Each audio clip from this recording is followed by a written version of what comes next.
అనగనగనగా ఒక ముసలం ఉందంట. బాధ వచ్చిందంట, వేదన వచ్చిందంట. బాధ వేదన రాగానే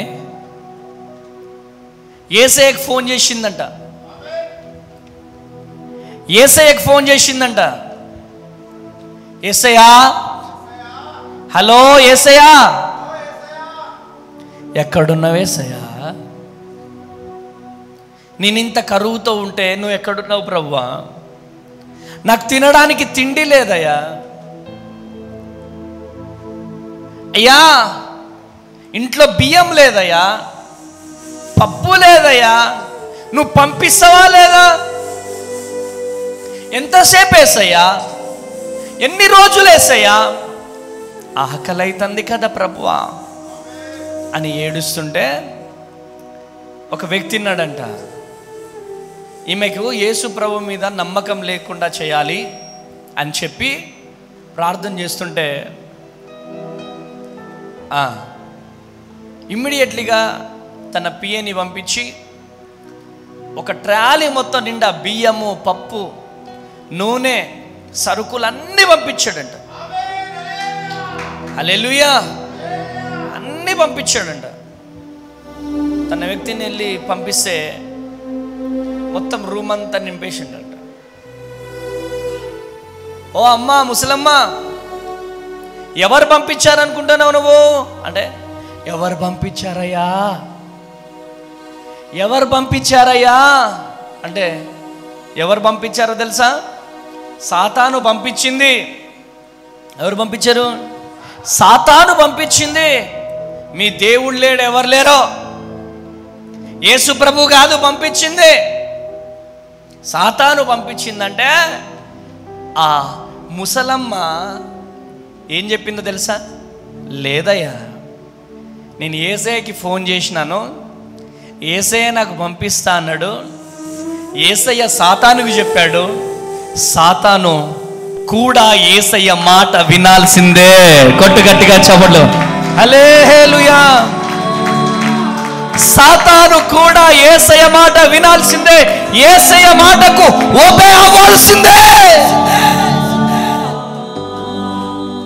సాతాను గాడు అనుకుంటున్నాడు నేను పంపించినానే, కానీ సాతానికి కూడా తెలియని విషయం ఏంటిదంటే, నేను సాతాను బిడ్డను కాదు, నేను దేవుని బిడ్డను. నేను అడిగింది సాతాన్ని కాదు, దేవుణ్ణి అడిగాను. నా కన్నీళ్లను చూసిన దేవుడు సాతాను ద్వారా నాకు ఆహారాన్ని పంపించాడు. కొట్టు గట్టిగా చప్పట్లు. హల్లెలూయా, ఆమేనండి. హల్లెలూయా. ఆ ముసలమ్మ కన్నీటి ప్రార్థనలో ఉన్న పవర్ అంట. ఆమేన్. ఈరోజు యేసయ్యకి ఫోన్ చేస్తున్నారా మీరు? హలో బిడ్డా, ఎక్కడున్నావు? ఏం చేస్తున్నావు? తిన్నావా? ఏం తిన్నావు? ఏం పచ్చడి వేసుకున్నావు? ఏం పప్పు?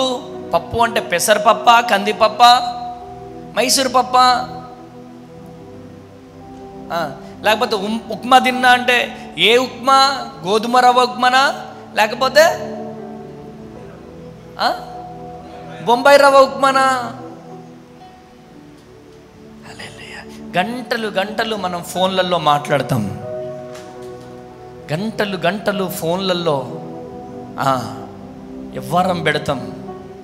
కానీ మన బాధ, ఇగో నా సమస్య ఇది, నా సమస్య అది, కాళ్ళ నొప్పులు బాగా వస్తున్నాయి, నడు నొప్పి బాగా వస్తుంది, కొడుకు మాటినట్లే, కొడుకు పరిస్థితి ఇది, కూతురు పరిస్థితి ఇది, కూతురికి పెళ్లి కావట్లే, కూతురికి పెళ్లి చేద్దామంటే డబ్బులు లేవు, ఉండడానికి ఇల్లు లేదు, ఇల్లు కూరుస్తుంది,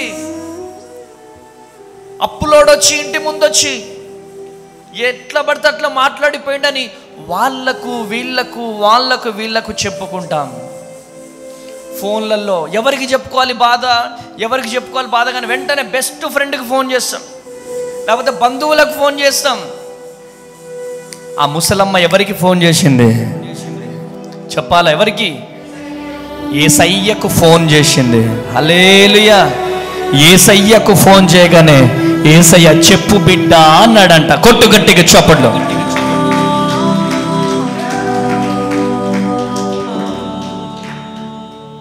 ఈరోజు నువ్వు ఎవరివైనా కావచ్చు. మీరు ఎక్కడి నుంచి వచ్చారు? సూర్యాపేట నుంచి వచ్చారు.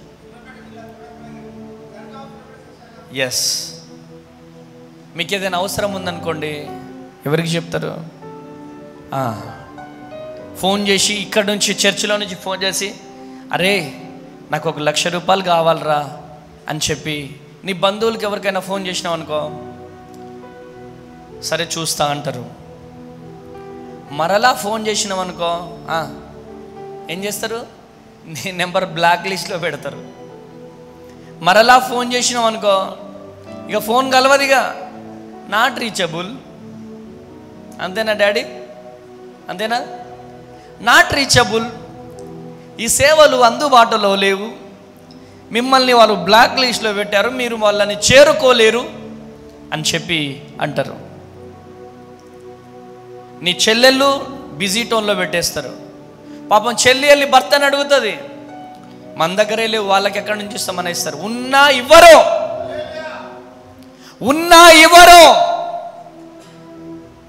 బంధువులు ఫోన్ చేయగానే స్విచ్ ఆఫ్ పెడతారు, లేకపోతే బిజీ టోన్లో పెట్టేస్తారు. కానీ యేసయ్య ఫోన్ చేసిన వెంటనే చెప్పు బిడ్డ అంటాడు ఆయన. కొట్టు గట్టిగా చెప్పట్లు. హల్లెలూయా, హల్లెలూయా.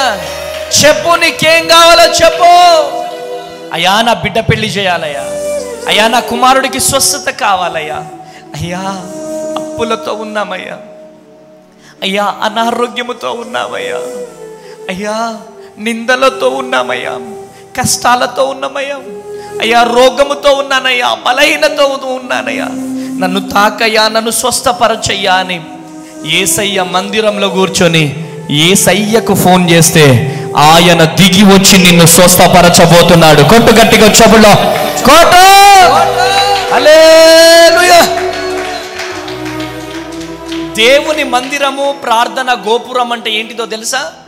Signal point. ఇది సిగ్నల్ పాయింట్ అంటే ఏంటి? ఎయిర్టెల్ టవర్ తెలుసా మీకు? చెప్పరా, ఎయిర్టెల్ టవర్ తెలుసారా నీకు? నిన్నేరా తెలుసా ఎయిర్టెల్ టవర్? టవర్ పెద్దగా ఉంటాయి కదా, సిగ్నల్ టవర్స్. ఎక్కడో అడవిలోకి వెళ్ళిపోతే సిగ్నల్ అందుతుందా? అడవిలోకి వెళ్ళిపోయిన తర్వాత హలో సుధాకర్ బ్రదర్ రా అంటే కట్ అయిపోతూ ఉంటుంది, వినపడనట్టుంటుంది. నువ్వు అడవిలో ఉండి దేవుని పాదాలు పట్టుకుంటా, దేవునికి చెప్పుకుంటా అంటే కుదరదు. అసలైన సిగ్నల్ పాయింట్, అసలైన టవర్ ఇక్కడికి యేసయ్యకి ఒక టవర్ ఉంది. ఆమేనండి. ఆయన మైకులు ఇక్కడ పెట్టాడు. ఆమేనండి. హల్లెలూయా. ప్రార్థన గోపురం దగ్గర మందిరంలో ఆయన సిగ్నల్ పాయింట్ ఉంది. యేసయ్యా అనగానే ఆయనకి వినపడుతుంది. కొట్టు గట్టిగా చెప్పట్లో, కొట్టు గట్టిగా చెప్పట్లో, కొట్టు. హల్లెలూయా, హల్లెలూయా, హల్లెలూయా. ఎందుకు నీకు వ్యాధినిస్తాడో తెలుసా? నువ్వు సిగ్నల్ పాయింట్ దగ్గరికి రావడానికి. ఆమేనండి. నువ్వు ఎక్కడో అడవులలో సిగ్నల్ పాయింట్కి దూరం అయిపోయినావో, నువ్వు సిగ్నల్ పాయింట్ దగ్గరికి రావాలంటే నీకు చిన్న వ్యాధి రావాలి. ఆమేనండి. హల్లెలూయా, హల్లెలూయా. ఎంతమంది ఫోన్ చేస్తారు ఈ రోజు నుంచి యేసయ్యకి? ఫోన్ చేస్తారా? హలో యేసయ్యా అనండి. హలో యేసయ్యా, బాగున్నారా యేసయ్యా? మా కన్నీళ్లను చూడండి యేసయ్యా. వాస్తవానికి మన బాధలు ఎవరికి చెప్పుకుంటాం? మనం